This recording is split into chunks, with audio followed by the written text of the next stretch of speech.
జై తెలంగాణ. అందరికీ నమస్కారం. ఇవాళ తెలంగాణ రాష్ట్రంలో కాంగ్రెస్ ప్రభుత్వం బడ్జెట్ ప్రవేశపెట్టింది. మరి నిన్న ఉగాది నాడే తెలంగాణ జాగృతి ఒక కొత్త ఆనవాయితీకి రాష్ట్రంలో తెరదీస్తూ ప్రజల బడ్జెట్ ఎట్లా ఉండాలి, ప్రజలు ఏం కోరుకుంటున్నారు అనే విషయాన్ని ప్రభుత్వానికి మేము తెలియజేసేటటువంటి ప్రయత్నం చేసినాం. ఎట్లయితే జాగృతి ఎస్టిమేట్ చేసిందో మా దగ్గర ఉండేటటువంటి నిపుణుల బృందంతో దాదాపుగా మేము 3.23 crores పెడతారంటే వీళ్ళు 3.24 lakh crores పెట్టినారు. అంటే జాగృతి దగ్గర ఉండేటటువంటి నిపుణులు చాలా చక్కగా రాష్ట్రం యొక్క పరిస్థితిని అంచనా వేయగలుగుతున్నారు అనేటటువంటి విషయాన్ని కూడా ఈ సందర్భంగా ప్రజలందరూ కూడా తెలియజేస్తూ, మరి ఏదైనా సరే ప్రజల నుంచి వచ్చే డిమాండ్ని యథాతథంగా ప్రభుత్వాలు పాటించినట్టయితేనే ప్రజల యొక్క మన్ననను కూడా ప్రభుత్వాలు పొందుతాయనే విషయాన్ని కూడా ఈ సందర్భంగా తెలియజేస్తూ, మరి ఇవాళ వచ్చినటువంటి బడ్జెట్ మాత్రం ఏమాత్రం కూడా ప్రజా ఆమోదం పొందేటట్టుగా లేదు. 3,24,234 కోట్లతోని బడ్జెట్ పెడితే ఈ రాష్ట్రంలో 56% మంది బీసీలు ఉంటే ఈ ప్రభుత్వం బీసీలకు ఇచ్చినటువంటి నిధులు 4% మాత్రమే. 56% బీసీలు ఉంటే 4% నిధులు కూడా కేటాయించలేదు. మేనిఫెస్టోలో ఎన్నికలలో వీళ్ళు ఫేకింది రాహుల్ గాంధీ గారు, సోనియా గాంధీ గారు, మొత్తం కాంగ్రెస్ ప్రభుత్వం ఫేకింది ఏంది కాంగ్రెస్ పార్టీ అంతా అన్నాడు. 20,000 కోట్లు పెడతాం ప్రతినిత్యం అని చెప్పారు. కానీ ఇవాళ ఏం చేసిండ్రు, 12,511 కోట్లు మాత్రమే బీసీల కోసం బడ్జెట్ పెట్టిండ్రు. అంటే ఇది ఒక పెద్ద ఫేక్. సెకండ్ ఏంటిది, ఎంబీసీకి ప్రత్యేకంగా ఒక మినిస్ట్రీ ఇస్తామని చెప్పారు. ఎంబీసీలో ఉండే చిన్న చిన్న కమ్యూనిటీస్ అన్నిటికీ కూడా కార్పొరేషన్లు ఏర్పాటు చేస్తామని చెప్పారు. వాళ్ళకి షాపింగ్ కాంప్లెక్స్లు కట్టిస్తామని చెప్పారు. ఎక్కడా కూడా ఆ దిశగా ఒక ముందడుగు వేయడం కానీ, మరి వృత్తి పనులన్నీ కూడా గ్లోబలైజేషన్లో పోతున్నాయి కాబట్టి వాటిని ఆదుకోవాలనే ఆలోచన కానీ ఎక్కడా కూడా లేదు. కేవలం తెలంగాణ జాగృతి మాత్రమే ఎంబీసీల గురించి బీసీల గురించి ఆలోచిస్తుంది. కాబట్టి మేము చెప్పినాం, ఒకనాడు వస్తుంది మా ప్రభుత్వం, వచ్చినప్పుడు పుస్తెలు మట్టెలు చేసేటటువంటి జీవో మీద మొదటి సంతకం పెడతామని కూడా చెప్పినాం. ఎందుకు చెప్తున్నాం అంటే మా కమిట్మెంట్ అది. ఈ రాష్ట్రంలో ఉన్న ఎంబీసీలు ఆగమైపోతున్నారు కాబట్టి వాళ్ళ పట్ల ఈ ప్రభుత్వం శ్రద్ధ లేని వ్యవహారం చేస్తుందనే విషయాన్ని మళ్ళొకసారి తెలియజేస్తున్నాం. అట్లనే గిరిజన మంత్రి కూడా లేరు. ఇది మొదటి మంత్రివర్గం, మైనార్టీలు లేకుండా ఎస్టీలు లేకుండా మంత్రివర్గం ఉండడం ఇది మొదటిసారి. మేము 2.5 years నుంచి ఫైట్ చేస్తూ వచ్చినాం. మైనార్టీకి మినిస్ట్రీ ఇవ్వాలి అంటే అజరుద్దీన్ గారికి సడన్ గా తీసుకొచ్చి ఇచ్చినారు. ఎస్టీకి మినిస్ట్రీ ఇవ్వలేదని కూడా మేము డిమాండ్ చేస్తున్నాం. ఖచ్చితంగా ఎస్టీకి మినిస్ట్రీ ఉండాలి. లంబాడాలు లేనటువంటి మినిస్ట్రీ ఇంతవరకు లేదు.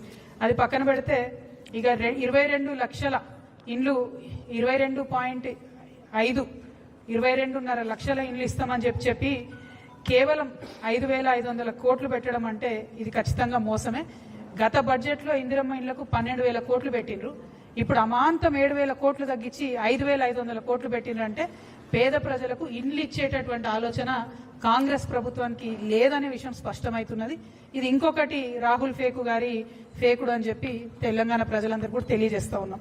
At the same time minority budget అయితే సేమ్ అసలు ఏమీ మార్పు లేదు, ఏమీ లేదు. అసలు మైనారిటీలను పట్టించుకున్న దాఖలా కూడా లేదు. అదేవిధంగా నేను ఫేక్ బడ్జెట్ అని ఎందుకంటున్నా అంటే, మామూలుగా ఎగ్జామ్ రాసేటప్పుడు పిల్లలు ఒకసారి చదివింది మళ్ళీ చదువుతారు, అంటే రివిజన్ చేసుకుంటుంటారు, బట్టి పడుతుంటారు, చదివిందే చదువుతుంటారు. వీళ్ళు కూడా ఏం చేశారంటే పోయిన సంవత్సరం బడ్జెటే మళ్ళీ ఈ సంవత్సరం కూడా పెట్టారు. ఎందుకు మార్చాలి, టైం వేస్ట్, పేపర్ వేస్ట్ అనుకున్నట్టున్నారు. ఒక 4-5 ప్రధానమైన అంశాలు. చేయూత పెన్షన్లు పోయినసారి ఎంత ఇచ్చారు, ఇప్పుడు అంతనే. రైతు భరోసా పోయినసారి 18,000 కోట్లు, ఈసారి 18,000 కోట్లు. రైతు కూలీలకు ఇందిరమ్మ పథకానికి పోయినసారి 600 కోట్లు, ఈసారి 600 కోట్లు. గృహజ్యోతికి పోయినసారి 2,000 కోట్లు, ఈసారి అంతే. గ్యాస్ సబ్సిడీకి అంటే ఒక అక్షరం కూడా పొల్లుపోకుండా, అది గ్యాస్ సబ్సిడీ కావచ్చు, రాజీవ్ ఆరోగ్యశ్రీ కావచ్చు, మహాలక్ష్మి కావచ్చు, same to same copy paste అన్నట్టు, అసలు మార్పు కూడా లేదు. అందుకే నేను చెప్తున్నా ఇది ఫేక్ బడ్జెట్. ఒకటి. 2 విజన్ బడ్జెట్ కాదు, ఇది విజన్ ఉన్న బడ్జెట్ కాదు, ఇది రివిజన్ బడ్జెట్. కేవలం రివిజన్ చేసుకుంటారు బట్టి కొట్టినట్టు, అంత దారుణంగా ఉంది ఈ బడ్జెట్. అదేవిధంగా మరి ముఖ్యమంత్రి గారు మొన్న 2.5 గంటలు మాట్లాడిండ్రు అసెంబ్లీలో. మాట్లాడుకుంటే ఏం చెప్పిండ్రు, పోయిన ప్రభుత్వం చేసినటువంటి అప్పులన్నింటినీ మేము చాలా కష్టపడి తగ్గించినాము, రేట్లు తగ్గించినాము. కేంద్ర ప్రభుత్వం మాకు 20,000 కోట్లను డెట్ రీస్ట్రక్చర్ చేసుకోవడానికి అవకాశం ఇచ్చిందని చెప్పి 2.5 hours ఆయన ఏకపాత్రాభినయం చేసి చెప్పారు. మరి చెప్తే ఇక్కడ ఒక సూటి ప్రశ్న కాంగ్రెస్ ప్రభుత్వానికి. పోయినసారి బడ్జెట్లో వాళ్ళు ఏం ఎస్టిమేషన్ వేసారంటే కేంద్ర ప్రభుత్వం నుంచి వచ్చేటటువంటి గ్రాంట్స్ 22,782 కోట్లు ఉంటాయని చెప్పారు. కానీ వాస్తవానికి రియలైజ్ అయింది ఎంత? అందులో సగం 11,161 కోట్లు మాత్రమే రియలైజ్ అయినాయి. అంటే 100 సార్లు ఢిల్లీకి పోయి వచ్చి 20,000 కోట్లు డెట్ రీస్ట్రక్చర్ చేసుకొని ఏదేదో సాధించమని చెప్తున్నటువంటి మీరు, ప్రధానమంత్రి మోడీ గారిని బడేబాయ్ అని చెప్పి సంబోధించేటటువంటి మీరు, మన రాష్ట్రానికి హక్కుభుక్తంగా రావాల్సినటువంటి 22,000 కోట్ల రూపాయలను ఎందుకు రాబట్టుకోలేకపోయినరు? Only 50% you are able to get. దీనికి మీరు ఇన్నిసార్లు ఢిల్లీకి వెళ్ళడం ఎందుకు? అది కాకుండా ఇంకొక మోసం మీరు చేస్తున్నది, ఇంకొక ఫేక్ ఏంటంటే ఈ సంవత్సరం మళ్ళీ 24,000 కోట్ల రూపాయలు వస్తాయని చెప్పి బడ్జెట్లో పెట్టారు. అంటే పోయిన సంవత్సరం 22,000 కోట్లు వస్తాయంటే అలా సగం కూడా రాలేదు. మళ్ళీ ఈసారి కూడా అంతే ఎక్కువ ఎస్టిమేట్ చేసి పెడుతున్నారు. అంటే ఇది కేవలం ప్రజల్ని మోసం చేయడమే. ఇంకొక మాట మేము అడుగుతా ఉన్నాం, మీరు ఇన్నిసార్లు ఢిల్లీకి పోయి వచ్చి ఇన్నిసార్లు ప్రధానమంత్రి గారితో మాట్లాడి ఎందుకు ఒక్కనాడు కూడా బీసీల గురించి మాట్లాడతలేరు? ఎందుకు ఒక్కనాడు కూడా పెండింగ్ ఉన్న బీసీ బిల్ గురించి మాట్లాడతలేరు? అఖిల పక్షాన్ని తీసుకెళ్తామన్న హామీ ఏమైంది? అంటే దేనికోసం పోతున్నారు మీరు అనేటటువంటి ప్రశ్న మాత్రం ఇలా తెలంగాణ ప్రజల్లో వస్తుందని ఈ సందర్భంగా చెప్తా ఉన్నాం. అట్లనే ఓవరాల్ గా బడ్జెట్ మేనేజ్మెంట్ గురించి చూసినట్టయితే చాలా చాలా వైరుధ్యాలు ఉన్నాయి. ఒకటి, రెవెన్యూ సర్ప్లస్ ని చాలా ఎక్కువగా వేసి చూపించినారు. 6,857 crores ఉందని చెప్పింది. లాస్ట్ టైం కూడా అట్లనే రెవెన్యూ సర్ప్లస్ మా దగ్గర 2,700 కోట్లు ఉందని చెప్తే చివరికి వచ్చి 591 కోట్లు మాత్రమే ఉంది. ఈసారేమో దానికి మూడింతలు పెంచి 6,800 కోట్లు ఉందని చెప్తా ఉన్నారు. ఈసారి కూడా లాస్ట్కి వచ్చేసరికి మళ్ళా ఏమీ ఉండదు. అంటే ఇది కంప్లీట్లీ ఫేక్, ఫ్యాబ్రికేటెడ్ బడ్జెట్ అన్నది మాత్రం చాలా చాలా క్లారిటీగా అర్థమవుతుంది. ఇక ఇవన్నీ ఒక ఎత్తు అయితే, ముఖ్యమంత్రి గారు ఎఫ్ఆర్బిఎం పరిధిలో తీసుకున్న అప్పులు 5,62,363 కోట్లు. అదేవిధంగా వివిధ కార్పొరేషన్ల ద్వారా ఈ కాంగ్రెస్ ప్రభుత్వం తీసుకున్నటువంటి అప్పులు 3,01,835 కోట్లు. అంటే మొత్తం కలిపి 8,64,198 కోట్లకు ఈ రాష్ట్రం యొక్క అప్పు చేరుకున్నది. ప్రజలందరూ దయచేసి గమనించి వినాలి.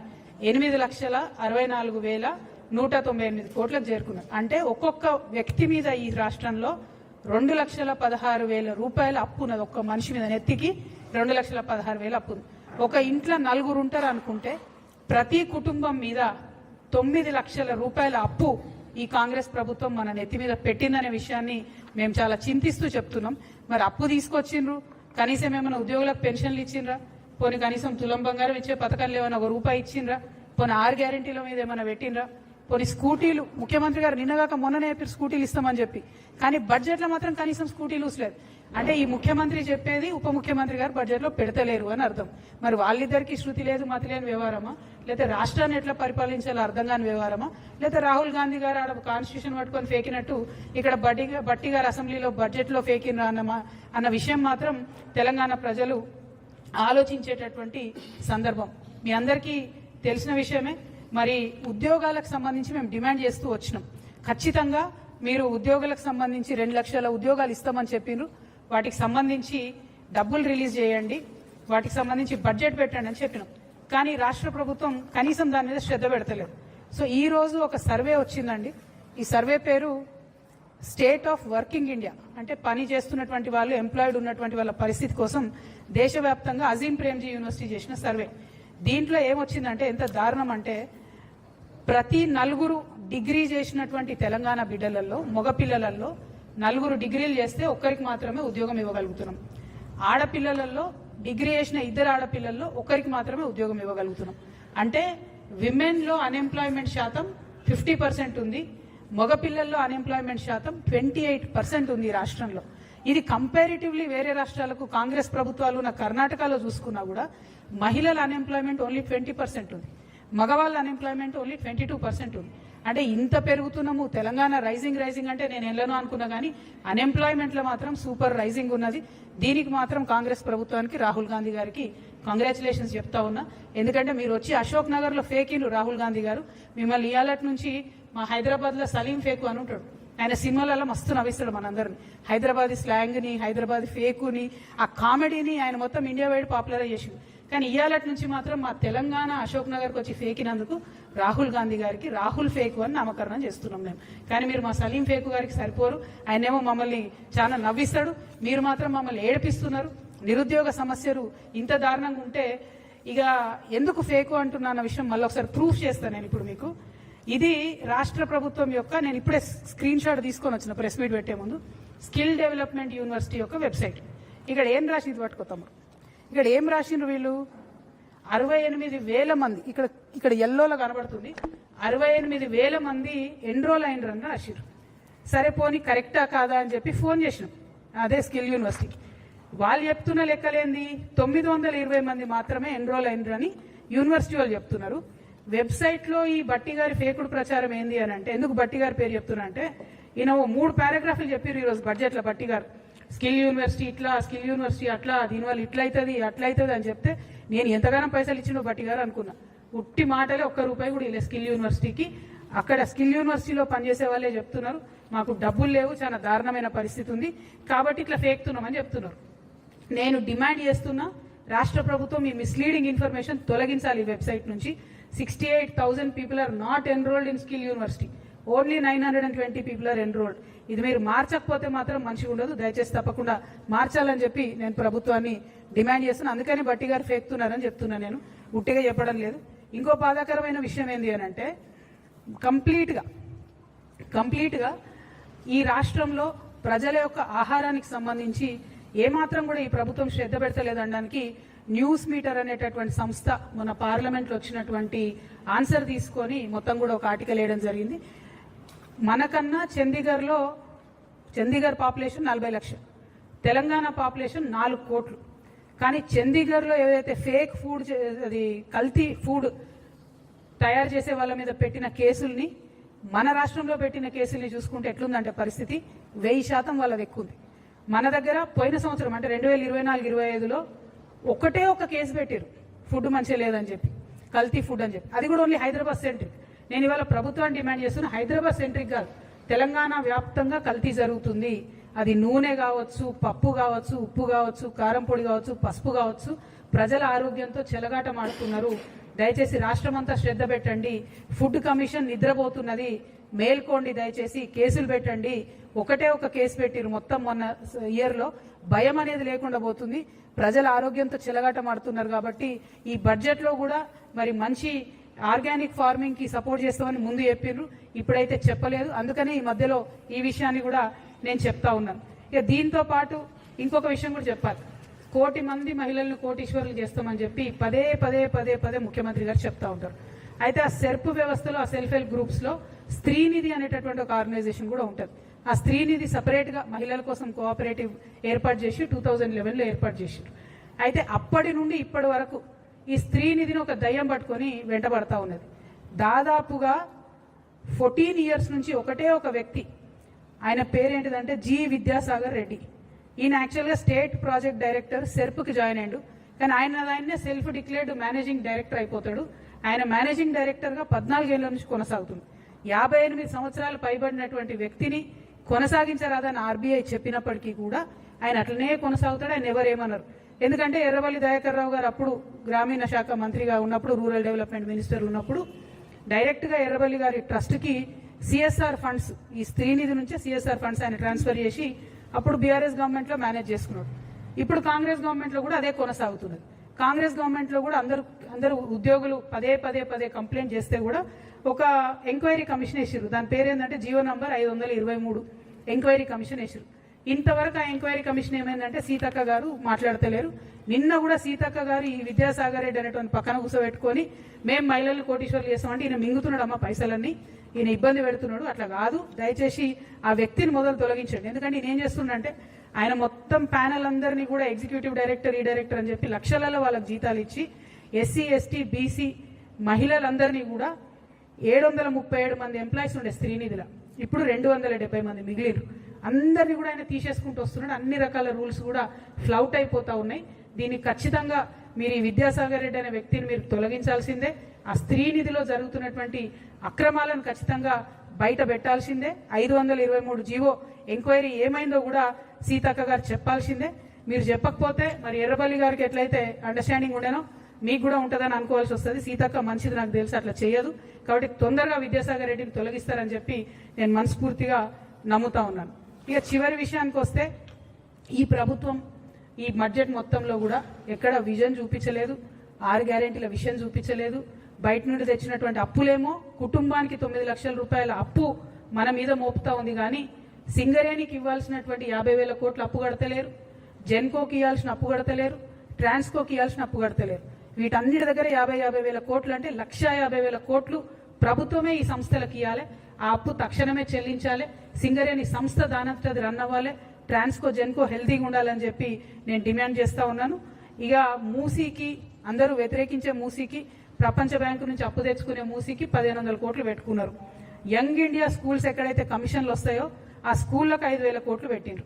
నేను ఒకటే ప్రశ్న ఇస్తా ఉన్నా సూటిగా ఈ ప్రభుత్వాన్ని, రాహుల్ గాంధీ గారిని ప్రత్యేకంగా, మీరు ఏదైతే అశోక్ నగర్కి వచ్చి ఉద్యోగాలు ఇస్తామని చెప్పారు కదా, కనీసం ఆ ఉద్యోగాల విషయం మాట్లాడకుండా, డిఎస్సి ఎస్సీ టీచర్స్ని రిక్రూట్ చేయకుండా, ఎస్సీలలో ఉన్న బ్యాక్లాగ్ పోస్టులు నింపకుండా, జాబ్ క్యాలెండర్ ఇవ్వకుండా, మీరు వేస్తామని చెప్పినటువంటి అవుట్ సోర్సింగ్ కార్పొరేషన్ ఉద్యోగుల కోసం కార్పొరేషన్ వేయకుండా ఈ స్కూల్ కట్టుకుంటే స్కూళ్ళలో పాఠాలు ఎవరు చెప్పాలి? మరి ఇప్పుడు ఉన్న టీచర్లు అయితే సరిపోరు, ఎక్కువ టీచర్లు కావాలి, డిఎస్సి వేయాల్సిందే. మరి ఎందుకు వేస్తలేరు? దేనికోసం ఆపుతున్నారు? ఈ డబ్బులన్నీ బిల్డింగ్లు కట్టుకుంటూ పోతే మీరు హ్యూమన్ రిసోర్సెస్ మీద ఇన్వెస్ట్ చేయరా అని చెప్పి ఈ ప్రభుత్వాన్ని నేను అడుగుతున్నా. మరి జాబ్ క్యాలెండర్ కోసం నిరుద్యోగులంతా ఉద్యమిస్తున్నారు. వాళ్ళు 26వ తారీఖు నాడు అసెంబ్లీ ముట్టడి చేస్తామని మాకు చెప్పిండ్రు. ఆ అసెంబ్లీ ముట్టడికి కూడా తెలంగాణ జాగృతి నుండి సంపూర్ణంగా మద్దతు ఇస్తా ఉన్నాం. నిరుద్యోగులను మోసం చేసినటువంటి ఈ ఫేక్ కాంగ్రెస్ ప్రభుత్వాన్ని అడిగి వీళ్ళను రాహుల్ గాంధీ ఒక దగ్గర ఫేక్తారు, రేవంత్ రెడ్డి గారు ఒక దగ్గర, బట్టి గారు ఒక దగ్గర, వీళ్ళు ఎట్లా అంటే ఫేకర్ ఫేకెస్ట్ అన్నట్టు వీళ్ళ పరిస్థితి. ఒకళ్ళని మించోగలు చెప్పేటట్టు.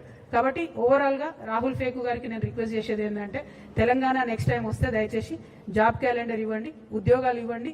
మీరు పెట్టినటువంటి బడ్జెట్లో ప్రజలకు సంబంధించి ఏ బడ్జెట్ కూడా లేదు, ఏ గ్యారంటీ మీద కూడా లేదు. కాబట్టి ప్రజాక్షేత్రంలో తప్పకుండా ప్రజలు మిమ్మల్ని ప్రశ్నించాలని జాగృతి తరఫున డిమాండ్ చేస్తూ, మేము రాజీవ్ యువ వికాసంలో ఇస్తామని చెప్తే ఆడపిల్లలు మగపిల్లలు 16 లక్షల మంది అప్లై చేసుకున్నారు.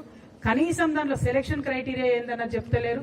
బ్యాంక్ లింకేజ్ తోని లోన్ ఇస్తారా చెప్తలేరు, డైరెక్ట్ ఇస్తారా చెప్తలేరు, గ్రాంట్ ఇస్తారా లోనా చెప్తలేరు, పర్సెంటేజ్ చెప్తలేరు, వడ్డీ లేని రుణం ఇస్తామని మొదలన్నారు. మరి రుణమా గ్రాంటా ఏది కూడా చెప్తలేరు. కంప్లీట్లీ ప్రకటన చేయడం మానేయడం. నిన్నగాక మొన్న ఈ రాష్ట్ర ముఖ్యమంత్రి అంటే ఆయన ఒక దగ్గర అన్నారు, ముఖ్యమంత్రి గారు నేను మాట్లాడితే అదే జీవో అన్నారు.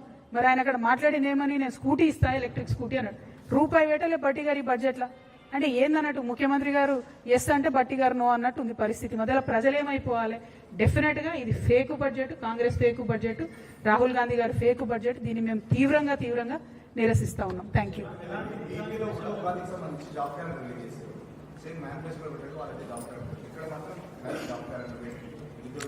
ఏపీలో కూడా కొంత నిరుత్సాహంగా ఉన్నారు ప్రజలు. ఎందుకంటే ఓన్లీ 10,000 జాబ్స్ వేసిర్రు, జాబ్ క్యాలెండర్ పెట్టిరు, కానీ ఓన్లీ 10,000 జాబ్సే వాళ్ళు డిక్లేర్ చేసిర్రు. ఇక్కడేమో సంవత్సరానికి 2 లక్షల జాబ్స్ అన్నారు. ఇంతవరకు నిన్న అసెంబ్లీలో ముఖ్యమంత్రి గారు చెప్పిన దాని ప్రకారమే 68,000 జాబ్స్ ఇచ్చినాం మేమన్నారు. అంటే వీళ్ళు కొత్తగా ఇచ్చింది 11,000 మంది. అంతకుముందున బీఆర్ఎస్ గవర్నమెంట్ ఇచ్చిన జాబ్స్కే వీళ్ళు పట్టాలు ఇచ్చిరు తప్పితే, కాపీలు ఇచ్చిరు తప్పితే వేరే స్పెషల్ జాబ్స్ వేయలేదు. సో అందుకే నేను ఇన్నిసార్లు ఫేకు అనేది రాహుల్ గాంధీ గారిని. వారు రావాలి.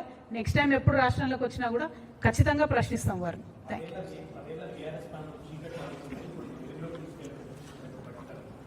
యూ. వెలుగు కాదు కానీ వెలుగుమట్ల బాధితుల పరిస్థితి చూసినాం కదా మనం. వీళ్ళన్ని కూల్చుడు తప్ప కాల్చుడు తప్పితే విషయం ఏం లేదు అక్కడ. మొత్తం అన్ని స్టేట్మెంట్లు ఒకరిని మించి ఒకరికి ఫేకుడు, ఒకరికి ఎక్కడ పేరు వస్తుందో అని ఇంకొకరు మాట్లాడడం, ఇంకొకరికి ఎక్కడ పేరు వస్తుందో అని ఇంకొకరు మాట్లాడడం తప్పితే అసలు విషయం అయితే ఏం లేదు బడ్జెట్లో. దారుణం ఏంటంటే, ఏ బీఆర్ఎస్ అయితే మీరు అప్పు తెచ్చిరు అన్నారో అంతకన్నా ఎక్కువ అప్పు ఇప్పుడు వీళ్ళు తీసుకొచ్చిరు. కనీసం దీంతో ఒక డిసిప్లిన్ లేదు. ఎక్కడ ఇన్వెస్ట్ చేస్తున్నారు ఈ అప్పును, ఎక్కడ ప్రాజెక్ట్ కడుతున్నారు అంటే revenue expenditure only 50,000, capital expenditure only 50,000 crores అని చెప్తున్నారు. అప్పు తెచ్చిందేమో దాదాపు 8 లక్షల కోట్లు.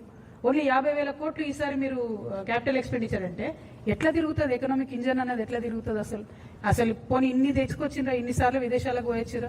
ఎక్కడున్నాయి పెట్టుబడులు? Where is the industry? Industry ద్వారా వచ్చిన ఎంప్లాయ్మెంట్ ఏది? ప్రైవేట్ ఎంప్లాయ్మెంట్ లేదు. ఇప్పుడు ఆ సర్వే చూపిస్తుంది మన దేశంలో రైజింగ్ అంటే నేను చెప్తున్నా కదా, నిరుద్యోగంలో మాత్రం బరాబర్ రైజింగే ఉన్నాం. ఇలా నంబర్ 1 ఉన్నాం మనం. 50% అన్ఎంప్లాయ్మెంట్ విమెన్లో. దారుణం. ఆడపిల్లలు చదువుకునే తక్కువ, అలా సగం మందికి ఉద్యోగాలు వేయలేకపోతుంది ఈ ప్రభుత్వం. కాబట్టి వాళ్ళ ప్రయారిటీస్ అయితే కరెక్ట్ లేవు. రాష్ట్రాన్ని యొక్క ప్రగతిని ముందుకు తీసుకెళ్లే విధంగా అయితే లేవన్నది మాత్రం స్పష్టంగా అర్థమైంది.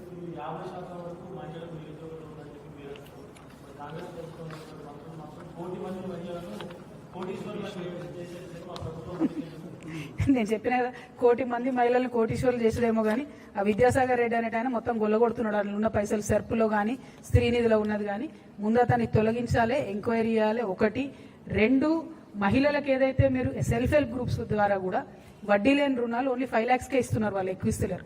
అంతకుముందు ఎట్లయితే చంద్రబాబు నాయుడు గారు ఉన్నప్పుడు గ్రాంట్ ఇచ్చేదో అట్లా ఇవ్వాలని మహిళలు అడుగుతున్నారు. అట్లా గ్రాంట్ ఇస్తే వాళ్ళు ఏదైనా ఒక బిజినెస్ పెట్టుకున్నా అది డెవలప్ అవుతుంది. మీరు లోన్ ఇస్తే ఏం లాభం? నెల్లూరు పెద్దారెడ్డి ఇచ్చే లోన్కి ఈయన రికమెండేషన్ లాగా ఉన్నది తప్పితే అదేది పెద్ద సక్సెస్ అయ్యే వ్యవహారం కాదు.